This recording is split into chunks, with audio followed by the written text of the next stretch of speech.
சொல்லுங்க. செப்பனியாவின் தீர்க்க தரிசன புஸ்தகம் 3ஆம் அதிகாரம் 17வது வசனம், பக்கம் 1089வது பக்கம், பழைய ஏற்பாட்டு புஸ்தகத்துல. உன் தேவனாகிய கர்த்தர் உன் நடுவில் இருக்கிறார். உன் நடுவில் இருக்கிறார். அவர் வல்லமையுள்ளவர், அவர் ரட்சிப்பார். போதுமானது. அல்லேலூயா. எல்லாரும் சொல்லுங்க. பிரதர் நீங்களும் சொல்லுங்க. நம்ம அப்படி அந்த இணையும் பொழுது அந்த ஒரு மனம் மகிமையாய் உங்களோட பேசுவதற்கு ஏதுவாய் மாறிடும். சரிங்களா? அப்போ ஆண்டவர் இந்த மாசம் நமக்கு கர்த்தர் கொடுத்திருக்கிற வாக்கு தத்தம், நான் உன் தேவனாகிய கர்த்தர். அல்லேலூயா. சொல்லுங்க, நான் உன் தேவனாகிய கர்த்தர். பக்கத்துல பார்த்து சொல்லுங்க, நான். என்ன நம்மளை பார்த்து கை காமிச்சிடாதீங்க. நான் உன் தேவனாகிய கர்த்தர். நல்லா கவனித்துக் கொள்ளுங்க. நம்ம ஆண்டவர் அவ்வளோ மகிமையானவர். வேதத்தில் சொல்லப்பட்டிருக்கிறது, நீங்க பார்த்தா தெரியும். மேல இருக்கிற சில வசனங்களை பார்த்தீங்கன்னா, அதே அந்த வசனத்துக்கு மேல இருக்கிற 16க்கு மேல இருக்கிற வசனம் பாருங்க. இஸ்ரவேலின் ராஜாவாகிய கர்த்தர் உன் நடுவில் இருக்கிறார். அல்லேலூயா. ராஜாவாகிய கர்த்தர். நம்ம ஆண்டவர் யாராமா? ராஜா. சொல்லுங்க, நம்ம ஏசப்பா யாரு? ராஜா. நம்ம தேவன் யாரு? ராஜா. தெம்பா சொல்லுங்க, ராஜா. ஒரு பாட்டு ரொம்ப முன்னாடி எழுதுனேன். அப்புறம் பாட்டெலாம் ரொம்ப எழுத தெரியாது, இப்பவும் தெரியாது தான். ஆனாலும் ஆரம்ப நாட்களில் கொஞ்சம் அப்படித்தானே இருக்கும். ராஜா அவர் ராஜா, ராஜா அவர் ராஜா அப்படின்னு சொல்லி கொஞ்சம் வெஸ்டர்னா அப்படி எழுதின பாடல் எனக்கு ஞாபகம் வருது இப்போ. அப்போ பாருங்க, அதை ரொம்ப ரசித்து நான் பாடுவேன் உட்காந்துட்டு, தனியாக உட்காந்துட்டு. அதை பாட பாட நான் தாண்டா ராஜா மாதிரி தோணும். அதை பாட பாட நம்ம தான் ராஜா. அப்போ யோசிச்சு, நம்ம ஆராதிக்கிற தேவன் ராஜா. அல்லேலூயா. அந்த ராஜா சொல்ல, நான் உன் நடுவில் என்ன பண்றேன்? இருக்கிறேன். அதனால தீங்க நீ காணாது இருப்ப. அல்லேலூயா. இன்னைக்கு நம்ம பயப்படுறோம்ல, எங்க தீங்கு வந்துருமோ, எங்க ஆபத்து வந்துருமோ, எங்க பிரச்சனை வந்துருமோ, கர்த்தர் உங்களுக்கு தீர்க்க தரிசனமா சொல்லுகிறார், தீங்கை நீ காணாது இருப்பாய். காரணம், உன் நடுவுல நான் இருக்கிறேன். அல்லேலூயா. எங்க மனுஷன் நடுவுல இருந்தா கூட ஆபத்தை தடுக்க முடியாதுங்க. டாக்டராலேயே மரணத்தை தடுக்க முடியலையே. தடுக்க முடியுமா? God is great. லாஸ்ட்ல ஒரு டைலாக் சொல்லுவாங்க. என்னது? ஆமா, அது என்ன சொல்லுவாங்க? அற்புதம் நடந்தா காட் இஸ் கிரேட், இல்லைன்னா ஆமா கடவுள் தான் எல்லாமே. அப்போ மனுஷன் நடுவுல இருந்தாலும் பாதுகாக்க முடியாது. ஆண்டவர் சொன்ன, நான் உன் நடுவுல இருப்பேன், நான் உன்குள்ள இருக்கிறேன். ஸோ நீ தீங்க என்ன பண்ண மாட்ட, காண மாட்ட. 16 வரியில சொல்லப்படுகிறது, நீ பயப்படாதே. ஆமென் சொல்லுங்க பாப்போம். ஆமா, பயந்து போய் இருக்கிறீங்களா?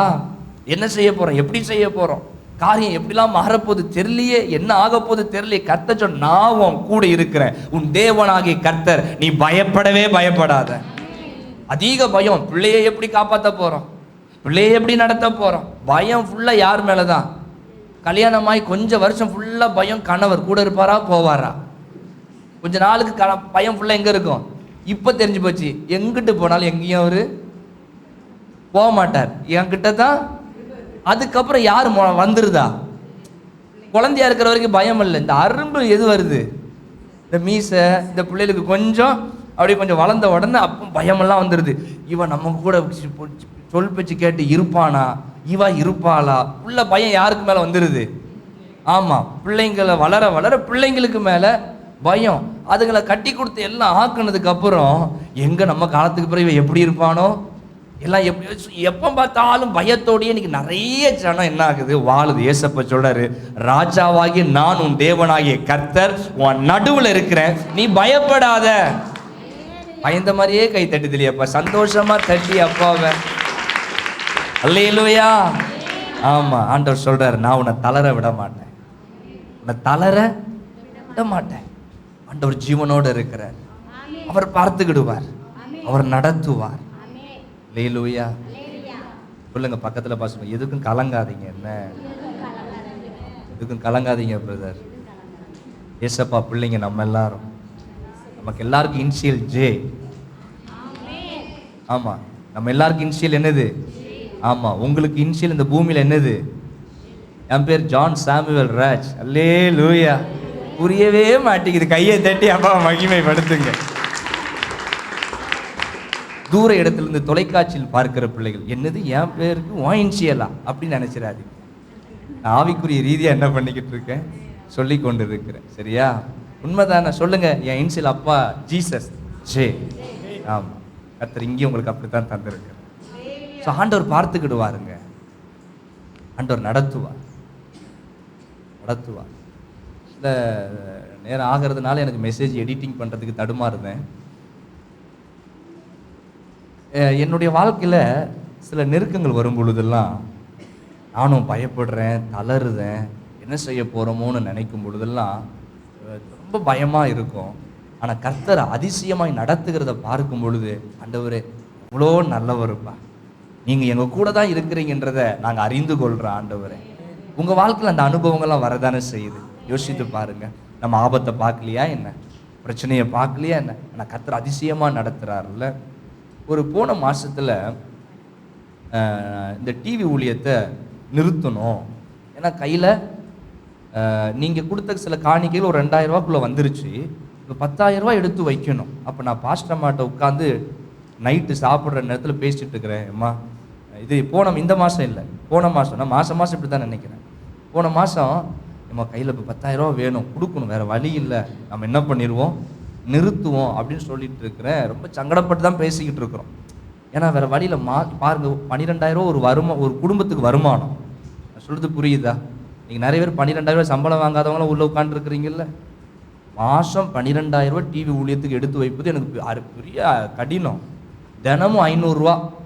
எனக்கு தினமும் 500 ரூபா வருமானம் கிடையாது. உங்கள் பாஸ்டருக்கு தினமும் 500 ரூபா என்ன கிடையாது? வருமானம் கிடையாது. சரியா? அப்போ யோசிச்சு பாருங்க, நான் தினமும் 500 ரூபா அரை மணி நேரத்துக்கு எதுக்கு கொடுக்கணும்? அப்போ ரொம்ப சங்கடமாக இருந்த நேரத்தில் ரொம்ப ஒரு மாதிரி முட்டிட்டு வந்துருச்சு எனக்கு. நான் சொன்னேன், ஏம்மா போதும்மா நிப்பாட்டுவோம்மா அப்படின்னு சொல்லிட்டு ரொம்ப மன சஞ்சலித்து உட்காந்து சாப்பிட்டுட்டு இருந்தோம். அப்படி தானே நைட்டு. எனக்கு நம்ம பழைய சபை இருக்கும் பொழுது உள்ள ஒரு சகோதரர் எனக்கு ஃபோன் போட்டார். 2013, 14 அந்த டைமில் உள்ள சகோதரன் ஊழியத்தில். அப்போ அவர் ஃபோன் போட்டு, பாஸ்டர் நல்லா இருக்கிறீங்களா, எல்லாம் விசாரிச்சு. நைட்டு நேரம் சாப்பிட்டுட்டு ஒரு 9 மணிக்கு மேலே சாப்பிட்டுட்டு இருக்கிறோம். பேசிட்டு நல்லா இருக்குங்களா பாஸ்டர், கர்த்தர் எனக்கு ஒரு அற்புதத்தை செஞ்சார், ஒரு நன்மை செய்யணும்னு நினச்சா, அதனால் ஒரு சின்ன காணிக்கை உங்களுக்கு உங்கள் ஞாபகம் வந்துச்சு, உங்களுக்கு அனுப்பி விடலான்ட்டு சொல்லி, உங்கள் ஜிபே நம்பர் இதானேன்னாரு. ஆமாம் பிரதர் அப்படின்னு அனுப்பிவிட்டு, அப்புறம் அனுப்பி வச்சுட்டு ஓப்பன் பண்ணி பார்த்தா 10,000 ரூபா இருக்கு. சாப்பிட்டு கை கழுவல, சாப்பிட்டுட்டு கை கூட கழுவல, அந்த ஸ்பாட்லேயே ஆண்டவர் எங்கேயோ இருந்து என்ன பண்ற. 2014 பழக்கமான சகோதரன், 2024 எப்பா 10 வருஷம் பத்தியெல்லாம் 10 வருஷம் 10,000 ரூபா. ஒரு அல்லேலியா சொல்லுங்க. யோசிச்சு பாருங்களேன். இன்னைக்கு ரொம்ப ஆச்சரியமா இருந்துச்சு, ரொம்ப அதிசயமா இருந்துச்சு. ஆண்டவர் எவ்வளோ பாருங்க. என் பிள்ளை வேதனையோட ஒருத்தன் அவர் சொல்றாரு, ரொம்ப நாள் யோசிக்கலையாமா, அவங்க ஜெபிக்கும் போது அந்த டைமிங்கில் தான் அவருக்கு தோணிச்சான். அவர் சொன்ன, ஃபர்ஸ்ட் இப்போ நாங்கள் ஃபேமிலி ப்ரேயரில் பண்ணுறோம், உங்கள் ஞாபகம் வந்துச்சு பாருங்க. இந்த ராத்திரி நான் இங்கே உட்காந்து பாரப்படும் பொழுது தேவன் எங்கேயோ இருக்கிறவருடைய அந்த ராத்திரியில் அவருடைய உள்ளத்தில் பேசி, என் பிள்ளைக்கு என்ன பண்ணேன், நீ அனுப்பி வை அப்படின்னு சொல்லி ஏவுவார்னா, ஆண்டவர் நம்ம கூட இருக்கிறாரா இல்லையா? நம்ம கூட நடத்துகிறாரா இல்லையா? யோசிச்சு பாருங்க. இதே மாதிரி அனுபவங்கள் நீ சாட்சியை கேட்டோம்ல, உங்கள் வாழ்க்கையில் எவ்வளவு ஆபத்துகள் வரட்டுமே, எவ்வளவு காரியங்கள் வரட்டுமே, கர்த்தர் சொல்றார், நான் உன் நடுவில் இருக்கிறேன், நான் உன் கூடவே இருக்கிறேன். கையை உயர்த்தி அப்பாவுக்கு நல்ல நன்றி சொல்லுங்க பார்ப்போம். நம்ம ஒரு நாளும் கலங்கக்கூடாது, ஒரு நாளும் பயப்படக்கூடாது. கர்த்தர் நடத்துவார். அல்லேலூயா. எனக்கு ஒரு தைரியம் வந்துருச்சு. ஆண்டவரே, நச்சுன்னு மண்டையில் கொட்டின மாதிரி நீங்கள் உணர்த்தி இருக்கிறீங்க தேவையை. ஆமாம், இந்த மாதம் பாருங்க, தேவைகள் தான். ஆண்டவர் என்ன பண்ணுறாரு, கர்த்தர் நடத்துவார் அப்படின்னு சொல்லி சில பிளானெல்லாம் நாங்கள் டிவி ஊழியத்தில் நாங்கள் செய்து சில காரியத்தில் யோசித்து வச்சுருக்கிறோம். அப்போ ஆண்டவர் நம்மளை கைவிடலை, இல்லை ஊழியத்தை கைவிடலை. நம்ம ஊழியம்லாம் இதெல்லாம் செய்கிறதுக்கு தகுதியானவங்களா நம்மெல்லாம், நம்ம செய்யக்கூடிய காரியங்கள்லாம். அப்போ ஆண்டவர் நம்மளை கூடவே இருந்து நடத்துகிறாருன்னா அவர் எவ்வளோ நல்லவராக இருக்கிறார். அல்லேலூயா. அப்போ ஆண்டவரால் கூடாதது ஒன்றுமே இல்லை. ஆண்டவர் நம்ம கூடவே இருக்கிறார், நம்மளை மகிமையாய் நடத்தி கொண்டிருக்கிறார். அப்போ ஆண்டவர் சர்வ வல்லமையுள்ளவர், அவரால் எல்லாம் ஆகும். எடிட் பண்ணும்போது தம்பி அழகாக எடிட் பண்ணியிருக்கிறாங்க. அவ்வளோ காற்று, அவ்வளோ புயல். ஏசப்பா படகுல தான் கூட இருந்தார். அவர் அதட்டுனார், அது உடனே அமைதலாய் மாறிச்சு. ஆண்டவருக்கு புயல் வரும் வராதுன்னு தெரியுமா தெரியாதா? இப்போ இருக்கிறவனே சொல்கிறான் கடும் புயல், அதுக்கு பேர் பொங்கல்னு வச்சிருக்கிறான். புயலுக்கு பேர் என்ன பேர் பாத்தியலா? என்ன பெண்களா? பெஞ்சலா? நான் தான் தப்பா சொல்லிட்டேன். நான் பொங்கல்லாம் நினைச்சேன் திருநாள். பெண்களா? என்னத்தோ ஒன்று அஞ்சல். நான் நினச்சேன், நான் இந்த சின்ன வீடியோவில் பார்த்தேன், டக்குன்னு பார்த்தேன், என்னடா வர வர இவனுங்க பொங்கல்லாம் வைக்கிறானுங்க புயலுக்கு. அது மாறுது. இதுக்கு முன்னாடி ஒரு புயல் ஏதோ ஒன்று வந்துச்சு. சென்னையில் வந்து ஒரு ஏரியா, வேளச்சேரின்னு நினைக்கிறேன், பெரிய பிரிட்ஜு உண்டு. என்ன டபுள் டோர் பிரிட்ஜு கிடையாது, பிரிட்ஜு இல்லை, பாலம். அந்த பாலத்தில் அவ்வளோ பேர் காரை கொண்டு வந்து நிப்பாட்டிட்டான். எதுக்குன்னா நிறைய பேர் வீட்டுக்குள்ள தண்ணி வந்து காரெல்லாம் என்ன ஆயிருது, உஷார பாருங்க. இவங்க எல்லாம் காரை கொண்டு வந்து லைனாக பாலத்தில் நிப்பாட்டி, லாஸ்ட்டில் புயலும் வரல மழையும் வரல. இவன் காரெல்லாம் கொண்டு வந்து இப்போ விட்டா இப்போ வெள்ளம். பார்த்துருக்கேன் ஆட்டோ சார், என் வழிகள். இப்போ மக்கள், சென்னையில் இருக்கிற மக்கள் தடுமாறுது, எங்கே கொண்டு காரை விட, நம்ம கொண்டு போய் விட்டா மழை வரல, இப்போ என்ன வருது. அப்போ யோசிச்சு பாருங்க, நம்மளால எதையும் தடுக்க முடியாதுங்க. ஆனா கர்த்தர் கூட இருப்பார்னா எல்லாம் தடுத்து நிறுத்துவார், எல்லாம் தடுத்து நிறுத்துவார். நீங்க ஆண்டவரை நம்பணும். அல்லேலூயா. சூழலை நம்புவதை பார்க்கணும், கர்த்தரை நம்புனா ஆண்டவர் ரொம்ப ஆச்சரியமா என்ன பண்ணுவார், நம்மளை நடத்துவார். அல்லேலூயா. ஸோ நான் வேகமாக சொல்கிறேன், 3 காரியம் குறிப்புகளை நான் பேச வேண்டியது இருக்குது. நமக்கு ஒரு குறிப்பே ஒரு நாள் பிரசங்கத்துக்கு போதுமா இருக்கும். அப்போ ஆண்டவர் விரும்புகிறது என்னன்னா, என்னால் அற்புதம் செய்ய முடியும், ஆனால் நான் விரும்புகிறது முதலாவது ஒரு காரியம் எடுத்துக்கோங்க. உபாகமத்தின் புஸ்தகம், உபாகமத்தின் புஸ்தகம் 4ஆம் அதிகாரம் 29வது வசனம். வேகமா. அப்பொழுது அங்கே இருந்து உன் தேவனாகிய கர்த்தரை தேடுவாய், உன் முழு இருதயத்தோடும். உன் தேவனாகிய கர்த்தரை தேடுவாய். வாக்குத்தத்தம் நமக்கு என்ன சொல்லுங்க? தேவனாகிய கர்த்தர். அதை நான் சேர்த்துக்கிட்டேன். உன் தேவனாகிய கர்த்தர், கர்த்தரை தேடுவாய் உன் முழு இருதயத்தோடும் உன் முழு ஆத்மாவோடும் அவரை தேடும் போது அவரை கண்டடைவாய். ஆண்டவர் நம்ம கிட்ட எதிர்பார்க்கிறது என்னன்னா, ஆண்டவரை தேட. ஆண்டவர் உங்ககிட்ட வேற எதையும் எதிர்பார்க்கல, நம்பிங்களா? ஏசப்பா நம்ம கிட்ட எதையும் எதிர்பார்க்கலாம். அவர் எதிர்பார்க்கிறது என்னன்னா, நான் உன்னை என்ன ஆராதிக்கணும், என்ன தேடணுன்றதை நான் எதிர்பார்க்கிறேன். ஒரு அல்லேலூயா சொல்லுங்க பாப்பா. அதுவும் எப்படி தேடணுமாமா? முழு இருதயத்தோட, முழு ஆத்மாவோட, முழு பலத்தோட. ஆண்டவர் என்ன பண்ண சொல்றாரு? தேடும் போதுதான் அவரை என்ன பண்ண முடியும், கண்டடைய முடியும். ஏன் இன்னைக்கு ஆண்டவரை தேடி நமக்கு வெறுமை வருது? ஆண்டவரை ஆராதிச்சு ஏன் நமக்கு வெறுமை வருதுன்னு சொன்னா, நம்ம முழு மனதோட என்ன பண்றது இல்லை, தேடுவதில்லை. முழு ஆர்வத்தோட வேதத்தை படிச்சா முழு இருதயத்தோட திறந்து படிக்கிறோமா? படிக்கணுன்றதுக்கோட முடிக்கணுன்றதுக்கு வேண்டி படிக்கிறோம். எப்படி படிக்கிறோம்? படிக்கணுன்றதுக்காக படிக்கிறோம், முடிக்கணுன்றதுக்காக படிக்கிறோம். அங்க ஆண்டவரை பார்க்க முடிய மாட்டேங்குது. இது நான் உங்க சத்தத்தை கேட்கணும், உங்க சுபாவத்தை அறியணும் அப்படின்னு திறந்து படிச்சோம்னா, அன்னைக்கு முடிக்கும் பொழுது கர்த்தர் நம்மளோட பேசாம முடிக்கிறது கிடையாது. அல்லேலூயா. அப்ப ஆண்டவரை தேடுவதற்கு நீங்க கண்டிப்பா பிரயாசப்படணும். கர்த்தர் விரும்புகிறார். நான் உன் தேவனாகிய கர்த்தர், ஆனா நீ என்னை ஆராதிக்கணும், என்ன தேடணும். அப்போ தேடணும்னு ஆண்டவர் ஒரு வசனத்துல சொல்லுகிறாரு பாருங்க. அதே 4ஆம் அதிகாரம் 7வது வசனத்துல, நம்முடைய தேவனாகிய கர்த்தரை நாம் தொழுது கொள்ளுகிற போதெல்லாம் அவர் நமக்கு சமீபமாய் இருக்கிறது போல, தேவனை இவ்வளவு சமீபமாய் பெற்றிருக்கிற வேற பெரிய ஜாதி எது? அப்ப ஆண்டவர் சொல், நீ என்னை தேடும் பொழுதெல்லாம், என்னை தொழுது கொள்ளுகிற போதெல்லாம் நான் உனக்கு சமீபமா இருக்கிறேன். அப்ப நீங்க இன்னைக்கு ஆண்டவரை தொழுது கொண்டீங்கன்னா, வீட்டுல போய் அப்பா சமூகத்துல முழங்கால் படியிட்டு அவரை ஆராதித்தால் ஆண்டவர் எங்க இருப்பாராமா? உங்க சமீபமா இருக்கிறார். நான் சொல்றது புரியுதா? நம்ம உங்க பக்கத்துல கடவுள் சமீபமா இருந்தா உங்களுக்கு என்னங்க கவலை, என்னங்க பிரச்சனை? உங்களுக்கு என்ன தேவையோ நேரா போகணும். 10,000 ரூபாய் தேவை இருக்கு பாஸ்டர், 20,000 ரூபாய் தேவை இருக்குது, பெயிண்ட் அடிக்க 1.5 லட்சம் ரூபாய் தேவை இருக்குது. அப்போ நான் நேரம் எங்க போகணும் சொல்லுங்க? ஆமா, போதும்ல. என்ன ஒரு மாதிரி பாக்கிய? நான் அங்க ஜெபிக்கிற ஜெபத்துல ஆண்டவர் எங்க உழுப்புவார்னு நினைக்கீங்க? அங்க உழுப்புவார். நான் சொல்றது உண்மையா இல்லையா? உண்மைதான். இங்க ஜெபிக்கிற ஜெபத்துல எங்கெல்லாமோ என்ன பண்ணுவாரு. அப்போ தேவனா ஆண்டவர் சன்னிதானத்துல போய் உட்கார்ந்தா இப்ப யார் பக்கத்துல வந்துருவா?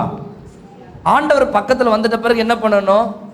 உங்க பக்கத்துல உங்க கணவன் வந்தாச்சுமா, உங்க பிள்ளை பக்கத்துல வந்தாச்சு, நீங்க பாட்டுக்கு எதையாவது ஒன்று செஞ்சுட்டு இருப்பீங்கன்னா உங்க கணவன் சொல்லுவாரு, கண்ணு தெரியுதா இல்லையாடி உனக்கு? நான் வந்து உட்கார்ந்து நேரம் ஆகுது, தோசையை கொண்டா, நீ பாட்டுக்கு எங்கிட்டோ என்ன பண்ற? அப்போ ஏசப்பா பக்கத்துல வந்தும் நம்ம என்ன பண்ணிட்டு இருக்க கூடாது? சதர மஹதல மஹதல பல பன மல அப்படின்னு என்ன பண்ணிட்டு இருக்க கூடாது. ஆண்டவர் பார்ப்பாரு, நான் பக்கத்துல வந்தாச்சு, இவன் யார்கிட்டயோ. சோ அவர் வந்ததை உணர வேண்டும், அவர் அமருவதை நாம் உணர வேண்டும். அது உணர்த்துவாரா பாஸ்டர்? கண்டிப்பா உணர்த்துவார். ஏன் என்கிட்ட இப்ப உணர்த்தினார்ல, 3 சாட்சி உள்ள கிடக்குது, எழுப்பி மேல விடு. நான் உணர்த்தப்படாம எதையும் அவ்வளவு சீக்கிரத்தில் என்ன பண்ண மாட்டேன். கர்த்தர் உணர்த்துவார். இந்த டைம்ல நீ என்ன பண்ணி இதை செய், இதை பண்ணு, இந்த காரியத்துக்காக ஜெபம் பண்ணு, இந்த காரியங்களை உருவாக்கு, திட்டமிடு.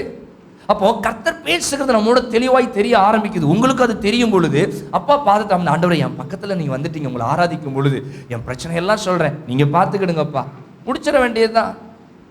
யோசுவா தேவன் சன்னிதான மோசே தேவனோட உட்காரும் பொழுது ஆசாரிப்பு கூட ஆண்டவர் பேசுறாரு. அவர் எழுந்த பிறகு மோசே எழுந்து போகிறாராம். அப்ப எவ்வளவு தூரம் சம்பாஷணை அங்க நடந்திருக்கும். கர்த்தரை ஆராதிக்க ஆராதிக்க உங்க தனிப்பட்ட ஜீவியத்தில் ஆண்டவர் ஆராதிக்கும் போது கர்த்தர், நான் உன் சமீபமா நான் வந்திருக்கிறேன், உன்னை விட பெரிய ஜாதி எது பண்ற? அப்படின்னா என்ன? உன்னை விட பெரிய ஆள் யாருன்றார். அப்ப நம்ம ஏன் கலங்கணும்? அப்ப ஆண்டவர் தனியா ஆராதிக்க பழகுங்க, தேட பழகுங்க. ஆண்டவரோட உங்க நேரத்தை, பர்சனல் நேரம் வேற யாரும் இருக்கக்கூடாது. நீங்களும் ஏசப்பா மட்டும் ஒரு நாளைக்கு நீங்க ஆண்டவருடைய சன்னிதானத்துல தனித்து பேசியே ஆக வேண்டும். எல்லாரும் செய்யணும். தம்பிங்களா, நீ ஆண்டவரோட, தம்பி ஜெகனா இருக்கட்டும், ஜோஸா இருக்கட்டும், என் பிள்ளையா இருக்கட்டும், தனியா ஏசப்பாவோட நீ தனித்து பேசுகிற நேரத்தை நீங்க செட் பண்ணி ஆகும். சொல்லுங்க, கையை உயர்த்தி சொல்லுங்க, ஆண்டவரே இன்று முதல் தனித்து உங்களோட நான் பேசுகிற நேரத்தை நான் கொண்டு வரேன். 24 மணி நேரத்துல அட்லீஸ்ட் 30 நிமிஷத்தை கொடுக்க முடியாதா? 24 மணி நேரத்துல 30 நிமிஷம், அரை மணி நேரம் குறைஞ்சது. ஏசப்பா 1 மணி நேரமாவது சொல்றார். நம்ம ஒரு அரை மணி நேரமாவது தனிச்சு அப்பா கிட்ட உட்கார்ந்து, டைம் பத்தாது, நன்றி நன்றின்னு சொல்லுங்களேன். என் கண்ணுக்காக நன்றி ஐயா, என் கிட்னிக்காக நன்றி ஐயா சொல்லு. அது ஒரு நாள் சட்னி ஆகாது. இன்னைக்கு நம்ம கிட்னிலாம் சட்னியா மாறுது. ஏன் நம்ம நன்றின்னு சொல்ல மாட்டேங்கிறோம்? சொல்லி இருக்கிறீங்களா? ஃபாதர் ஐயா பாடுதாரு, என் உள்ளுறுப்புகளை தந்தவர் நீர்தானே. என் உறுப்பை தந்தவர் யார் தான்? நீங்க தானே ஐயா. இன்னும் ஆடி பாடி ஆராதிக்கிறார். நமக்கு நிமிர்ந்தா குனிய முடியல, குனிஞ்சா நன்றின்னு சொல்லுங்க. என் உறுப்புகளுக்காக நன்றி, என் உடைமைகளுக்காக நன்றி. இன்னைக்கு நான் சாப்பிட்ட ரசம் சாப்பாட்டுக்காக நன்றின்னு சொல்லு. என் பிள்ளை ரசத்துக்கே நன்றி சொல்றா. நாளைக்கு பாரு மட்டனை லேலுயா சொன்னா மட்டன் கிடைக்கும். வீட்டுக்கார் தினமும் சொல்ற, இன்னைக்கு இந்த குழம்பு தானா அம்மா, புளி சோறு தானா, இன்னைக்கு இதுதானா, வருமானம் இல்ல, அன்னைக்கு நன்றின்னு சொல்லி சாப்பிட்டு பாருங்க. நன்றி சொல்ல எவ்வளவு இருக்குது, எத்தனை காரியத்துக்காக நன்றின்னு சொல்லலாம். ஸோ அதுக்கு நேரம் அப்போ தினமுமா நன்றி. ஆமாம், தினமும் நன்றி சொல்லுங்க. எனக்கு நல்ல பிள்ளையை கொடுத்தீரே நன்றின்னு ஒரு 10 டைம் சொல்லி பாருங்களேன். தினமும் எனக்கு நல்ல பிள்ளையை கொடுத்தீங்கப்பா, நல்ல ஜீஷோவை கொடுத்தீங்க, நல்ல பேப்லோவை கொடுத்தீங்க சொல்லிப்பாரு. சாகிற வரைக்கும் நல்ல தங்கமாக நமக்கு இருக்கும். நம்ம என்னைக்காச்சும் பிள்ளையை அப்படி சொல்லி நன்றி சொல்லியிருக்கிறோமா? சொல்லுங்க பார்ப்போம். என்னைக்காச்சும் உங்கள் பிள்ளைக்கு 10 நன்றி ஜெபத்தில் சொல்லியிருப்பீங்களா? சொல்ல மாட்டோம். அப்புறம் நம்ம அலைய தான் செய்யும். நன்றி சொல்ல நாள் போதுமா? அப்போ ஆண்டவரோட பேசுவதற்கு அரை மணி நேரம் போதுமா? நான் சொல்றேன், அட்லீஸ்ட் பர்சனலா அப்பாவும் நீங்களும் தனிச்சு போய் உட்கார்ந்து ஷேர் பண்ணு. உன் டைம் ஆண்டவரோட கலந்து, உங்களோட துக்கம், உன் ஆசை. ஆரம்ப ஜபம் ஒரு மாதிரி அலூனி ஜபமாக தான் இருக்கும். ஆனால் 10 நாள் தாண்டிட்டோம், உன் ஜபம் மெச்சூர்டா மாற ஆரம்பிச்சு.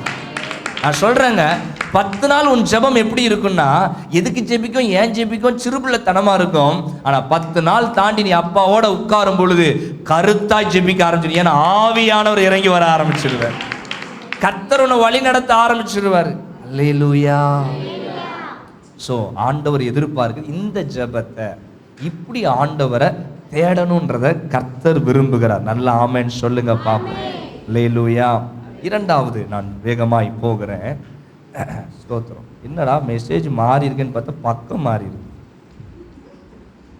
இரண்டாவது, ஆண்டவர் எதை விரும்புகிறார் அப்படின்னா, லேவியராகமத்தின் புஸ்தகத்தை எடுங்க. லேவியராகமத்தின் புஸ்தகம் 11ஆம் அதிகாரம் 44வது வசனம். நான் உங்கள் தேவனாகிய கர்த்தர். பாருங்க, நான் உங்கள் தேவனாகிய கர்த்தர், நான் பரிசுத்தர். நான் பரிசுத்தர். 45வது வசனம் 3வது வரியிலிருந்து. நான் பரிசுத்தர், கர்த்தர் நான் பரிசுத்தர், ஆகையால் நீங்களும் பரிசுத்தராய் இருப்பீர்களாக. நல்ல ஒரு அல்லேலூயா சொல்லுங்க பாப்போம். அப்ப ஆண்டவர் முதலாவது எதிர்பார்க்கிறது, நம்ம ஆண்டவர் ஆராதிக்கணும்ன்றத கர்த்தர் எதிர்பார்க்கிறார். இரண்டாவது, நான் உன் தேவனாகிய கர்த்தர், நான் பரிசுத்தர், ஆகையால் நீங்களும் எப்படி இருங்க சொல்லுங்க. அவர் எப்படிப்பட்ட தெய்வம்? பரிசுத்தர். அப்போ அவர் நம்ம கிட்ட பரிசுத்தத்தை எதிர்பார்க்கிறார். இன்னொரு வசனத்தை சேர்த்து வாசிச்சிருங்க. அதே லேவியராகமம் 19 2வது வசனம் 3வது வரியிலிருந்து. உங்கள் தேவனும் கர்த்தருமாகிய நான் பரிசுத்தர், ஆகையால் நீங்களும் பரிசுத்தராய் இருங்கள். இப்படி நிறைய பார்க்கலாங்க. எல்லாரும் இப்ப இங்க என்ன கவனிக்க ஆரம்பிச்சிருங்க. அப்போ ஆண்டவர் சொல்றாரு, நான் உன் தேவனாகிய கர்த்தர். அப்ப என்ன ஆராதிக்கணும்? இரண்டாவது சொல்லுங்க. முதலாவது என்ன பண்ணணும்? ஆண்டவரை, தம்பி ஆண்டவரை ஆராதிக்கணும். இரண்டாவது, ஆண்டவர் பரிசுத்தம் உள்ள தெய்வம். கண்டிப்பா நம்மள பரிசுத்தமா இருக்கணும் அவர் விரும்புகிறார். அல்லேலூயா. பரிசுத்தம் இல்லாமல் ஆண்டவருடைய சன்னிதானத்துல நம்ம என்ன ஜெபம் பண்ணினாலும், என்ன ஆராதிச்சாலும் அது வீணாய் போய் முடியும். ஒரு நல்ல அதிகாரி கிட்ட பேசினாலே நமக்கு நன்மை நடக்குதுன்னா, உலகத்தை படைச்ச தெய்வத்துக்கிட்ட பேசி நமக்கு நன்மை நடக்காம இருக்குன்னா, நம்ம கிட்ட எங்கேயோ பழுது இருக்குன்னு அர்த்தம். நம்ம ஜெபம் ஏன் கேட்கப்படலை? ஒன்று காத்திருப்புன்னு ஆண்டவர் சொல்லி இருக்கணும். காத்திருப்புன்னு சொல்லாம நம்ம ஜெபத்துக்கு பதில் கிடைக்கலன்னா ஏதோ குற்றம் இருக்குது, ஏதோ ஒரு அசுத்தமான காரியங்கள், தேவன் விரும்பாத சில காரியங்கள் நம்ம பாளையத்தில் இருந்துச்சுன்னா, அந்த அசுத்தம் வெளியே போகிற வரைக்கும் தெய்வம் அற்புதம் செய்ய மாட்டார். நான் சொல்றேன், நல்லா விளங்கி கொள்ளுங்க. இன்னைக்கு வெளியரங்கமான பரிசுத்தத்தை நம்ம எல்லாரும் கொடுக்கிறோம். உள்ளான பரிசுத்தத்தை கர்த்தர் விரும்புகிறார். நம்ம 4 பேருக்கு நல்லவங்களா தான் இருப்போம், உண்மையா இல்லையா? 4 பேருக்கு நம்ம நல்லவனா தான் இருப்போம். ஆனா 4 சுவத்துக்குள்ள அந்தரங்கத்துல நான் நல்லவனா இருக்கிறேன்னா, நான் பரிசுத்தவானா இருக்கிறேன்னா, என் பரிசுத்தம் உள்ள தெய்வத்துக்கு நான் பரிசுத்தத்தோட ஒரு சன்னிதானத்துல வர்றேன்னா, என் கண்ணு பாவம் செய்யுதா, என் காது பாவம் செய்யுதா, என் வாய் பாவம் செய்யுதா, என் இருதயம் பாவம் செய்யுதா, என் கை பாவம் செய்யுதா, அப்ப இதெல்லாம் நம்ம உறுப்புகள் பாவம் செய்யும் பொழுது எப்படி நம்முடைய உறுப்புகள் சந்தோஷப்பட கர்த்தர் வைப்பார்? காதுல நல்ல செய்தியே கேட்க முடியல பாஸ்டர், என் கண்ணுல அதிசயத்தையே காண முடியல பாஸ்டர், என் கையில உழைக்கிறது எல்லாமே வெட்டையா வீணா என்ன ஆகுது, போகுது பாஸ்டர். அமர்ந்திருந்து அப்பா சமூகத்துல உட்காருவோம், கர்த்தர் உணர்த்துவார். காத்திருன்னா காத்திருன்னு சொல்லி உணர்த்துவார். பொறுமையாயிருன்னு உணர்த்துவார். இல்ல மகளே, உன்கிட்ட பிடிக்காத சில பாவம் என்கிட்ட இருக்குது, உணர்த்துவார். நீங்க சிறு பிள்ளைங்க வசனத்தை சொன்னாங்க. உண்மையாக அந்த வசனத்தை நான் அந்த பக்கம் போக வேண்டாம் நினைச்சேன். ஆனா பிள்ளைங்க வாயினால் அந்த வசனம் வந்துருச்சு. ஒரு ஸ்திரியை இச்சையோடி பார்த்தா விபச்சாரம் பண்ணினதற்கு சமம். அப்ப எந்த அளவுக்கு ஆண்டவர் நம்மளை பரிசுத்தமா இருக்க பண்றாரு பாருங்க. நம்ம வெளியரங்கமா போய் ஒன்றும் பாவம் பண்ண போறதில்ல. அப்படின்னா நம்ம மனைவி கல்லெடுத்து அடிச்சு விரட்டி விட்டுருவான். அப்படிதானே? சொல்லுங்க பார்ப்போம். வெளியரங்கமா பண்ணணும்னா இப்பெல்லாம் பயங்கரமான மர்டர் நடக்குது. போன வாரம் ஒருத்தன் போட்டு நடு ரோட்ல என்ன பண்றான் கேட்ட தப்பான உறவுகள். ஸோ நம்ம ஆண்டோடைய பிள்ளைங்க ரொம்ப ரொம்ப நல்ல பிள்ளைகள். வெளியரங்கமா என்ன பண்ண மாட்டோம், செய்ய மாட்டோம். ஆனா அந்தரங்கத்துல சரீரத்தில் பாவம் செய்யாமல் இருக்கலாம், நினைவுகளில், எண்ணங்களில், ஆசைகளில், கற்பனைகளில், ஏக்கங்களில் அந்த பாவம் என்பது கலந்துச்சுன்னா கர்த்தர் சொல்றாரு, எப்பா அது விபச்சாரத்துக்கு சமம். அந்தரங்கமான ஆபாச படம் பார்க்கிற பழக்கம் இருக்குதா? யோசிச்சு பாருங்க. ஆண்டவருக்கும் உங்களுக்கு தான் தெரியும். இன்னைக்கு எத்தனையோ பேர் ஆண்டவர் என்கிட்ட பேசுறாரு, நீ இன்னைக்கு இதை பத்தி பேசு. அந்தரங்கத்தில் ஆபாசமான படம், இச்சையான காரியம், தேவையில்லாத காரியம், விபச்சாரமான காரியம், அசுத்தமான காரியம். என் பிள்ளை வீட்டை நான் ஆசீர்வதிக்கணும், என் குடும்பத்தை நான் ஆசீர்வதிக்கணும், என் பிள்ளைங்களுடைய வாழ்வாதாரம் உயரணும், கர்த்தர் ஆசீர்வதிக்கணும்னு நினைக்கிறார். ஆனா அசுத்தமான காரியம் நம்ம பாளையத்துக்குள் இருக்கும் பொழுது அதை விட முடியாம தினமும் பண்ண மாட்டேங்கிறோம் அசுத்தமானது. ஆனா என்னைக்காச்சும் ஒரு நாள் செய்றீங்களா? இன்னைக்கு ஆண்டவர் உங்களை கூட பார்த்து சொல்றாரு, நான் பரிசுத்தர், உன் தேவனாகிய கர்த்தர் உன் நடுவில் நான் வாசம் பண்ண வேண்டும் என்று சொன்னார். நீ பரிசுத்தமா இருக்கணும். அசுத்தமான காரியத்துக்கு நீ போகவே கூடாது. கையை உயர்த்து ஆமென் சொல்லுங்க. உன் வாயில கெட்ட வார்த்தை வரக்கூடாது. என்ன வார்த்தை வரக்கூடாது? ஆமா, கெட்ட வார்த்தை, மதிப்பிழக்கிற வார்த்தை, கனப்படுத்தாத வார்த்தை ஒரு கிறிஸ்தவன் வாயிலிருந்து வரவே கூடாது. கோபம் கொண்டாலும் பாவம் செய்யாதன்னு கர்த்தர். கோபம் கொள்ளுங்க, உங்க மனைவி கிட்ட கோபம் கொள்ளுங்க, உங்க கணவர்கிட்ட கோபம் கொள்ளுங்க, உங்க பிள்ளைகள்கிட்ட கோபம் கொள்ளுங்க. ஆனா அசுத்தமான கெட்ட வார்த்தைகளினால் ஒரு நாளும் நம்ம வாயில வரவே. ஏன்னா ஆண்டவருடைய நாமத்தை உச்சரிக்கிறோம். ஆண்டவர் சொன்னார், நான் உன் தேவனாகிய கர்த்தர் உன் நடுவில் இருக்கிறேன். அப்போ நம்மளுடைய ஒவ்வொரு காரியங்களும் எவ்வளோ பரிசுத்தமா இருக்கணும். சிலர் கெட்ட வார்த்தை பேச மாட்டோம், ஆனா கெட்ட வார்த்தை பேசுற நண்பர்களை சவகாசம் வச்சிருப்போம். என்ன ஜீஷோ? கெட்ட வார்த்தை பேசுற நண்பர்கள் உங்களுக்கு சகவாசமா இருக்கிறாங்களா? அவன் கூப்பிடும் போதே யாரத்தான் அசிங்கமா கூப்பிடுவான். நான் படிக்கிற காலத்துல அப்படி இருந்துச்சு. அன்னைக்கு எனக்கெல்லாம் இந்த மெசேஜெல்லாம் நான் இப்படிலாம் கேட்கலைங்க. உண்மையாக சொல்கிறேன், எனக்கு இந்த மாதிரி மெசேஜெல்லாம் கேட்டதா எனக்கு. நான் என்னைக்காச்சும் சிஏக்கு போனால், கேம்புக்கு போனால் அங்கே தான் இப்படிலாம் மெசேஜ் கேட்டிருக்கிறேன். எனக்கு இப்படிப்பட்ட மெசேஜ் கேட்ட மாதிரி ஞாபகம் இல்லை. யோசிச்சு பாருங்கப்பா. அசுத்தமான உன் நண்பர்கள் உனக்கு பழக்கமாக இருக்கிறான், அவனை விட்டு விலகு. அவன் இருக்கிற வரைக்கும் ஒரு நாள் இல்லைனா இன்னொரு நாள் உன்னை பேச வைக்காம விடவே மாட்டான். ஒரு நாள் இல்லைனா ஒரு நாள் உன்னை ஒரு ஆபாச படம் பார்க்காம விடவே மாட்டான். ஒரு நாள் இல்லைனா ஒரு நாள் உன்னை இச்சைக்குள்ள தள்ளாம விடவே மாட்டான். நீ பார்க்க மாட்ட, அந்த பிள்ளைய பாடுறா, நீ பார்க்க மாட்ட. ஆனா அவன் சொல்லுவான், பாடுறா லூசு பயல அப்படின்னு உன்னை பார்க்க வைப்பான். அடுத்த நேரம் 4வது நாள் சொல்லுவேன், அந்த பிள்ளைய பாடுறா அப்படின்னு. நான் சொல்றது புரியுதா இல்லையா? ஆண்டவர் சொல்ற, இந்த சபை இது எனக்குரிய சபை, என் பிள்ளைங்க என்னுடைய பிள்ளைங்க, பாவத்தை உள்ள அனுமதிக்கவே கூடாது. கையை தட்டி அப்பாவை நல்ல மகிமைப்படுத்துங்கப்பா. அல்லேலூயா சொல்லுங்க. முக்கியமா வினையே எதுதான்? ஏமா பாருங்க பிரதர், நீங்க சந்திச்ச பிரச்சனை வேற, இன்னைக்கு உங்க பிள்ளைங்க சந்திக்கிற பிரச்சனை வேற, தெரியுமா? ஏன் 90 கிட்ஸ் சந்திச்ச பிரச்சனை வேறங்க வேறங்க. இன்னைக்கு இருக்கிற இது என்ன கிட்ஸ் சொல்றோம்?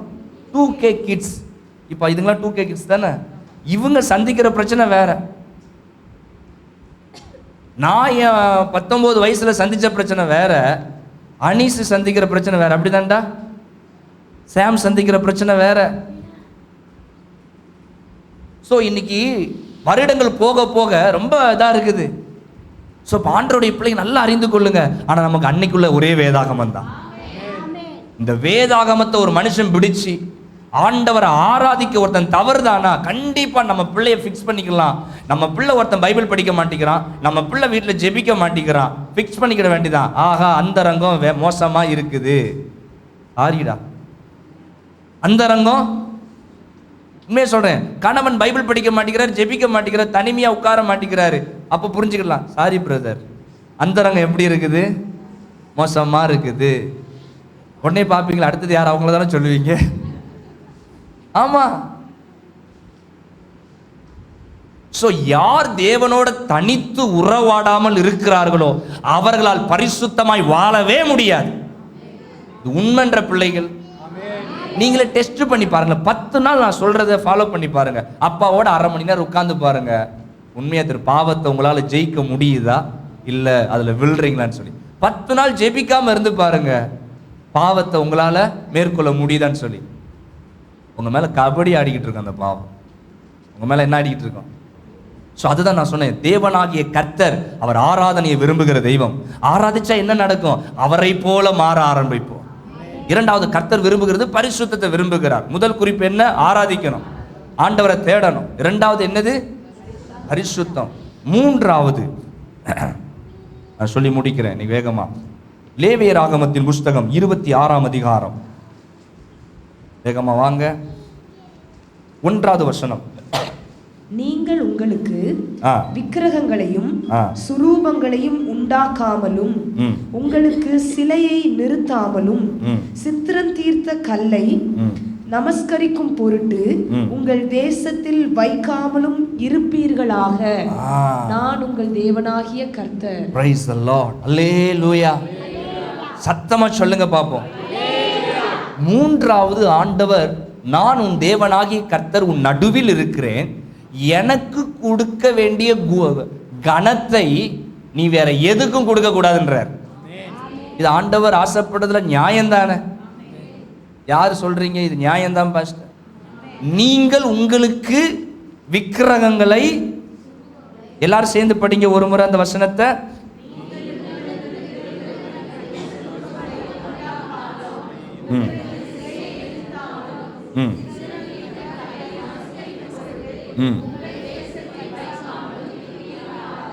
அல்லேலூயா. நான் உங்கள், சொல்லுங்க, நான் உங்கள், நல்ல தைரியமா சொல்ல, நான் உங்கள் தேவனாகிய கர்த்தர். கையை தட்டி அப்பாவை மகிமைப்படுத்துங்க பாப்போம். அல்லேலூயா. அப்ப ஆண்டவர் சொல்றாரு, நான் பொது மொழிபெயர்ப்பு கத்தோலிக்கருடைய வேதாகமத்திலிருந்து படிக்கிறேன். நீங்கள் உங்களுக்கு என சிலைகளை, படிமங்களையும் கல் தூண்களையும் உருவாக்கி கொள்ள வேண்டாம்.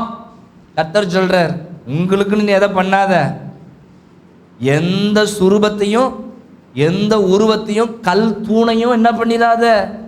அப்ப ஆண்டவர் மொத்தமா உருவமே, சொல்லுங்க, உருவமே, எந்த ஒரு சொரூபம் கர்த்தர் சொல்ல. ஏன்னா எனக்குரிய கணம், நான் தான் உன் தெய்வம்.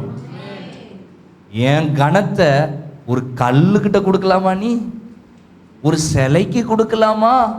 ஒரு உருவத்துக்கு கொடுக்கலாமா? கொடுக்கவே கூடாதுன்னு கர்த்தர் விரும்புகிறார். ஆண்டவர் சொல்லுகிறாரு, நீ வணங்குவதற்கென கற்சிலைகளை நாட்டில் நாட்ட வேண்டாம். ஆண்டவர் சொல்றாரு, இதுல போட்டிருக்குல்ல, சித்திரம் தீர்த்த கல்லை நமஸ்கரிக்க வேண்டாம். அப்போ ஆண்டவர் என்ன விரும்புறார்? நான் தான் உன் கடவுள், நான் தான் உன் தேவன். அதுல சொல்ற, நான் உன் தேவனாகிய கர்த்தர். என் கணத்தை என்கிட்ட தொழுது கொள்ளாம நீ எதுக்கிட்ட போய் நிக்க கூடாது. அப்ப இன்னைக்கு எத்தனை பேர் நீங்க அப்படி இருக்கிறீங்க? இந்த மெசேஜ் நம்ம சபைக்கு செட் ஆகாது, அப்படிதானே? கல் தூண் எதுவும் வச்சிருக்கீங்களாமா? உங்களுக்குன்னு எதுவும் ஒரு உருவத்தை வச்சிருக்கிறீங்களா? சொல்லுங்க. இல்ல. அப்போ இதுல தான் நம்ம ஆவிக்குரிய போஜனத்தை சாப்பிட போறோம். ராமன் சொல்லுங்க. ஸோ நம்ம யாரும் விக்கிரக ஆராதனை பண்ணல, சிலை வழிபாட பண்ணல, நமக்குன்னு ஒரு பொம்மையை கொண்டு வந்து எங்க வைக்கல, எதையும் செய்யல. அப்ப நம்ம என்ன செய்யறோம்? பைபிள் என்ன சொல்லுது? இப்ப வாங்க வசனத்துக்குள்ள போவோமே. எபேசியருக்கு எழுதின நிருபம் 5ஆம் அதிகாரத்துக்கு வாங்க. பக்கம் 268ஆம் பக்கம், புதிய ஏற்பாட்டில் 268. இதை பார்த்து நம்ம முடிப்போமே, சரிங்களா? நான் 5வது வசனத்தை படிங்க. எல்லாரும் படிச்சா இது நல்லா இருக்கும். கொஞ்சம் வெயிட் பண்ணுவோமா? எடுத்துக்கிடுங்க. புதிய ஏற்பாட்டில் எபேசியர் 5 267ஆம் பக்கம் எடுத்துட்டீங்கன்னா ஒரு அல்லேலியா சொல்லுங்க. பெரட்டிட்டு அல்லேலியா சொல்லுதிய. எடுத்துட்டீங்களா? எபேசியர் 5:5வது வசனம் எல்லாரும் சேர்ந்து படிப்போம். விபச்சாரக்காரனாவது, அசுத்தனாவது, விக்கிர ஆராதனைக்காரனாகிய பொருளாசைக்காரனாவது. ஸ்டாப். இப்ப ஆண்டவர் என்ன சொல்றாரு? விபச்சாரத்தை பார்த்துட்டோம், எங்க போக முடியாது, சரீரம் செய்யலன்னாலும் மூளையும் செஞ்சாலும் எங்க கிடையாது இடம், பரலோகத்துக்கு இடம் கிடையாது. ஸோ அசுத்தனாவது உன் வாயில் ஒரு வார்த்தையும் கெட்ட வார்த்தை, அப்ப அது என்னது? அசுத்தம். விக்கிரக ஆராதனைக்காரனாகிய பொருளாசைக்காரனாவது. அப்போ விக்கிரக ஆராதனையும் பொருளாசையும் கர்த்தர் ஒண்ணா இணைக்கிறார். நல்லா கவனிங்க. நம்ம கிட்ட சிலை வழிபாடு இல்லாமல் இருக்கலாம், உருவ வழிபாடு இல்லாமல் இருக்கலாம், ஆனா பொருளாசைய அவர் எதையா நினைக்கிறாரு சொல்றாரு? விக்கிரக ஆராதனை. அப்ப இன்னைக்கு நமக்கு பொருளாசைன்னு ஒண்ணு வந்துச்சுன்னா அது என்ன ஆராதனை ஆயிருது? இதை நம்ம ஜெயிச்சாகணும். லேலூயா. நமக்கு பொருளாசை இருக்குதா? நான் கொஞ்ச நாள் எனக்கு ஒரு கார் வாங்கணும்னு ஒரு ரொம்ப ஆசை. பவர் ஸ்டேரிங் கார் ஓட்டணும். ஏன்னா இப்போ இருக்கிற காரு பவர் ஸ்டேரிங் கிடையாது. பவர் ஸ்டேரிங்னா கொஞ்சம் நல்லா இருக்கும். ரொம்ப கொஞ்சம் நம்ம எப்பவுமே ஒரு காரியத்தை கற்றுக்கணும்னா அப்டேட் ஆக ஆசைப்படுவோம். அப்படிதான் நம்ம. என்ன எல்லாம் கோபமாக பார்க்குறீங்களோ? கொஞ்சம் நல்லா தான் பக்கத்தில் பார்த்துருங்க, சந்தோஷமா இருங்க. Very good. அப்போ எனக்கு ஒரு ஆசை, அதனால நான் என்ன பண்ணேன், வீடியோவாக பார்த்தேன். இந்த யூடியூப்பில் ரிவ்யூன்னு ஒன்று வச்சிருக்கிறான் பாருங்க. எதுக்குனாலும் ரிவ்யூ இருக்குது, சரியா? அப்போ காரை பற்றி ரிவ்யூ பார்த்தா நிறைய கார். ஒரு வாரம் ஒரு காரை பார்த்தா அதை ஆசையாக இருக்கு. இன்னொரு வாரம் இன்னொரு காரை பார்த்தா சே இந்த கியா கார் ரொம்ப நல்லா இருக்கு. இன்னொரு நாள் பார்ப்பேன் சே ஸ்கோடா கார் நல்லா இருக்கு. இன்னொரு நாள் பார்ப்பேன் ஹோண்டா சிட்டி எப்படி இருக்குது, நல்லா இருக்கு. இப்படியே படுத்து கடந்து காரையா பார்க்க பார்க்க ஆவியான ஒரு நாள் சொல்றாரு, மகனே மகனே இது என்னது? இச்சை. உனக்கு நான் எதை நல்லா கொடுத்துருக்கிறேன்? உனக்கு அழகான ஒரு வண்டியை கொடுத்துருக்கிறேன். தேவைப்படும் போது நான் என்ன பண்ணுவேன்? தருவேன். ஆனால் நீ என்ன பண்ணிட்டு இருக்க? வாரம் ஆனா இதில் ஷோரூமுக்கெலாம் ஃபோன் போட்டுருவேன்.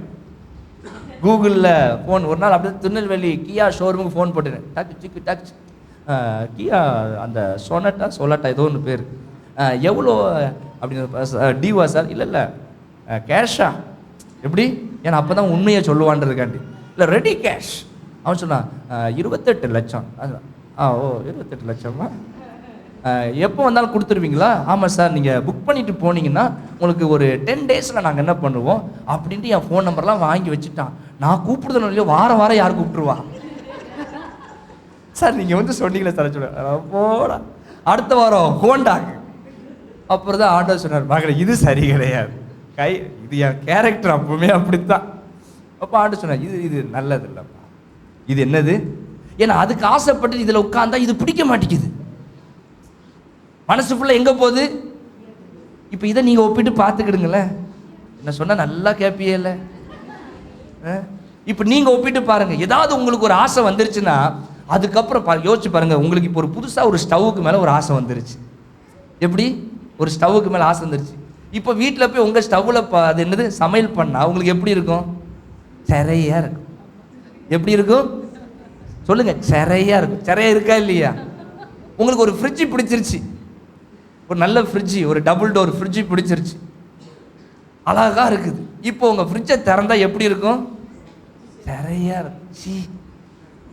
ஸோ அப்போ நமக்கு தேவை என்பது அத்தியாவசியம், நல்லது தான். ஆனால் நமக்கு எப்பவுமே அதை குறிச்சே ஒரு எண்ணம், இந்த பொருள் அந்த பொருள் அப்படி இப்படின்னா ஒரு எண்ணம் வருதுன்னா ஆண்டவர் சொல்றார், அது ஒரு பொருள் ஆசையா நமக்கு என்ன ஆகுறது? மாற ஆரம்பிக்கும் பொழுது இப்போ இருக்கிற பொருளுக்கு மேல நமக்கு வெறுப்பு வர ஆரம்பிச்சு.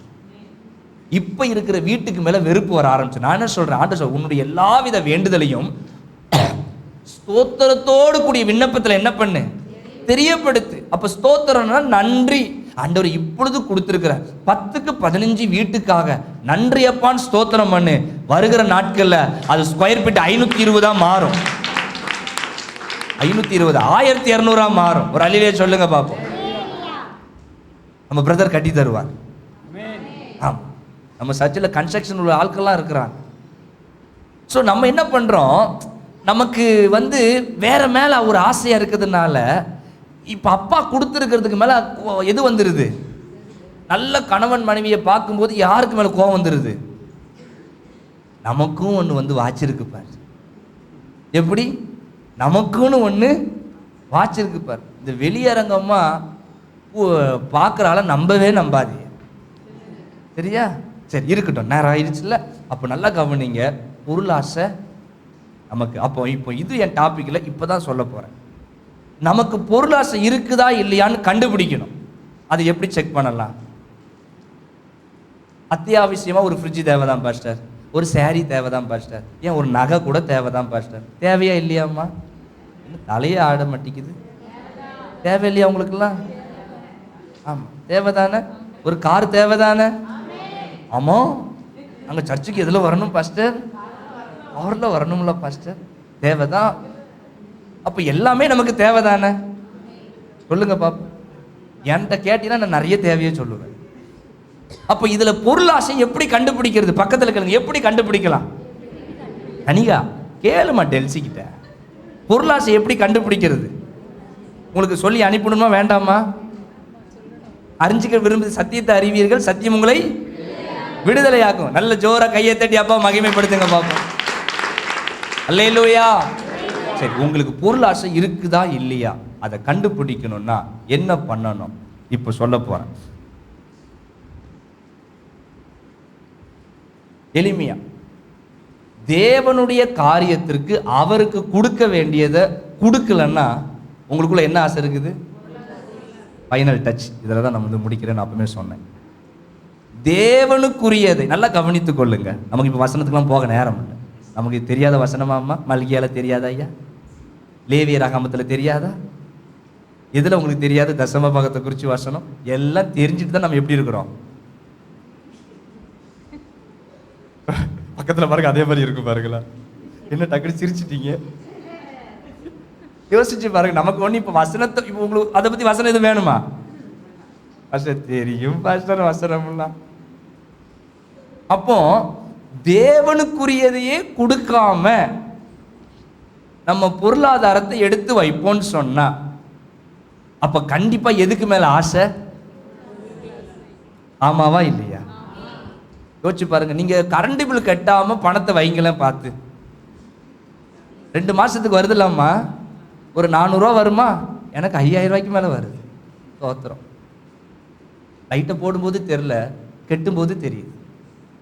ஸோ இப்போ நான் 5000 ரூபா வருதுப்பா, நான் கெட்டாமல் வச்சிட்டோம்னா என்ன ஆகும்? இந்த மாதம் உண்மையாகவே எனக்கு மறந்துருச்சு, கெட்டலை. அங்கேருந்து ஃபோன் வந்துருச்சு, பாஸ்டர் நீங்கள் கரண்ட் பில் கட்டலையே. அப்படியா? இன்னைக்கு தான் லாஸ்ட் டேட்டு பாஸ்டர், இல்லைன்னா உங்களுக்கு ஃபைன் வரும். என்ன வரும்? நான் எதிர்த்து நிற்க முடியுமா? யாருக்கு கட்டுவாய் வரி? கட்டபொம்மா. அது ஒரு டைலாக் வரும்ல, அது என்னது? எதற்கு கேட்கிறாய் வரி? மஞ்சள் அரைத்தாயா? ஸோ எனக்கு மறந்து போச்சு. அப்படி கேட்டோம்னா அவன் சொல்லுவான், மாஸ்டர் கூல், நீங்கள் பண்ணுறதை பண்ணுங்க, நான் பண்ணுறதை பண்ணுறது பீஸை உருவிட்டு போயிடுவான். அதுக்கப்புறம் நைட் எனக்கு கையிலாக கொடுத்து கூட்டிகிட்டு போவான். எங்கே பிடிச்சி கூட்டிகிட்டு போகணும்? உண்மையா இல்லையாம்மா?